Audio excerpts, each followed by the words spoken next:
তো এটা তো মহরম মাস, আপনারা জানেন যে মহরম মাসের 10 তারিখে আহলে বায়াতের যিনি খাস সদস্য সৈয়দুস শুহাদা হযরত ইমাম হুসাইন রাদিয়াল্লাহু তাআলা আনহু কারবালার জমিনে নানার ইসলামের জন্য নিজের জীবন কোরবানি দিয়েছে।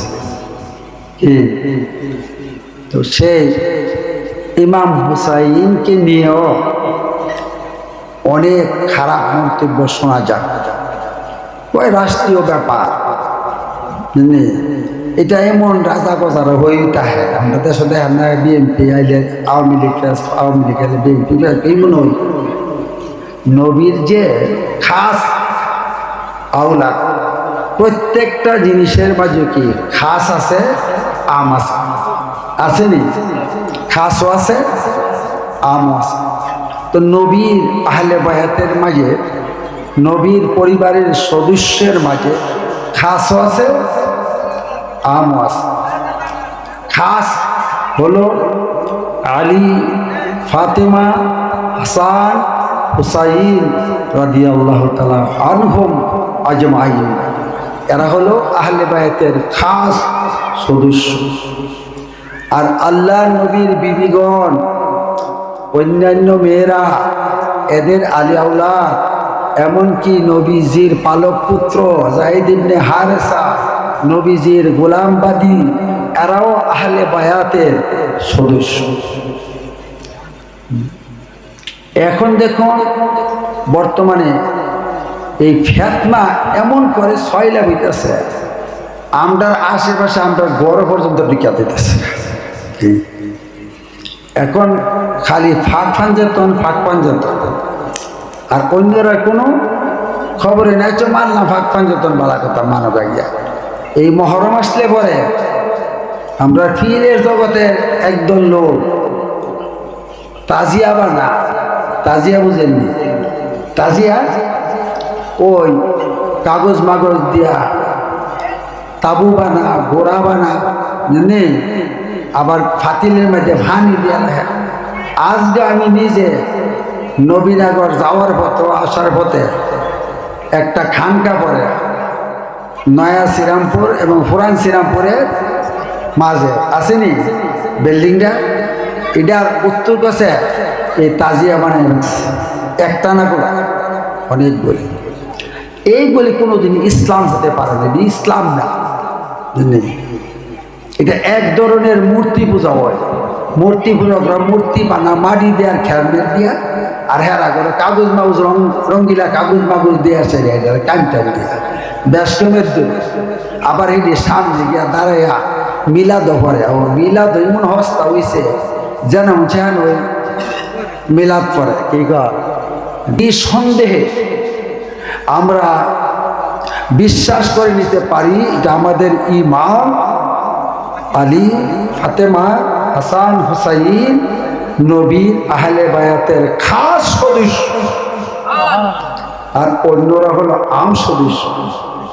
আবার কিছু ব্যতিক্রম ধর্মী আছে, এরা শুধু এরা লই খালি ফাঁক পাঞ্জাতন অন্যতরে বাদ দিয়ে দিচ্ছে, অন্যতের কোনো খবর হয় নাই।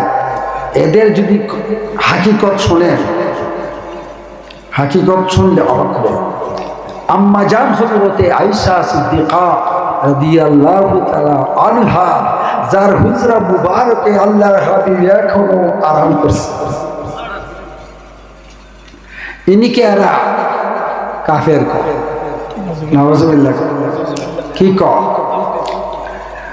যে আবু বকর সিদ্দিক, হযরত ওমর ফারুক আল্লাহর হাবিবের সাথে একই রওজার মাঝে শুয়ে রয়েছে, এদেরকে কাফের কয়। কি কয়?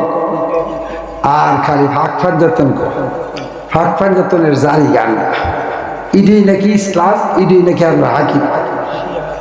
এরা হলো কি শিয়া। যেরকম কি কষ্ট হইতেছে? হ্যাঁ, আমি যে কথাগুলি বলছি যেগুলাই লেখাপড়া করে কইতাছে,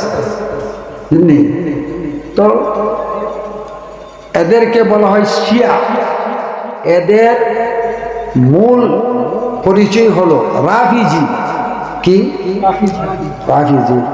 72 দলের প্রথম দল হইল খারিজি, এরপরেরটা হইল কি রাফিজি। আবার আরেক দল বাড়িছে খারিজের থেকে, এরা হইল নাসিবি। এরা মিডিয়ার যে পোলাবাইন মিডিয়ায় দেখবা এরা এজিদ রে রাদিয়াল্লাহু তাআলা আনহু কয়, এরা রহমাতুল্লাহ কয় ভালো লাগে এজিদে। এই এজিদের উপরে ইমান আনা বিশ্বাস করে কোন ইমান। আর ইমাম হুসাইন রাদিয়াল্লাহু তাআলা কল আরে রাজনৈতিক ব্যাপার, যুদ্ধ করতে গেছে মারা গেছে শহীদরাও পারে। আমরা একেবারে নিচের দিকও নাই, একবারে উপরের দিকও নাই, বাড়াবাড়ির বাইরে নাই। আমরা থাকবো কি মধ্য পথে, ঠিক না ঠিক?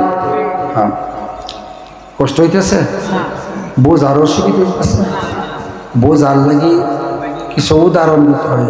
কেন উদাহরণ দিলে বুঝদা আল্লাহ কোরআন শরীফে বলছে তিলকাল আমসালু নাদরিবুহা লিন-নাস, তোমাদের জন্য উদাহরণ গুলো দেওয়া হলো। কোরআন উদাহরণ আছে নি? কিচ্ছা খাইনি কি ফিফার কিচ্ছা আছে, ফিফার কিচ্ছা নেই। তো এগুলি বলা হলো কেন? যাতে তোমরা সহজে এই বিষয়টা বুঝতে পারো। তো বুঝ হইল আল্লাহর দান, এটা কিসমতের ব্যাপার। আল্লাহ তাআলা যারে বুঝ দান করে মূর্খ হইল বুঝে, আল্লাহর রহমতে, ঠিক না ঠিক? হ্যাঁ।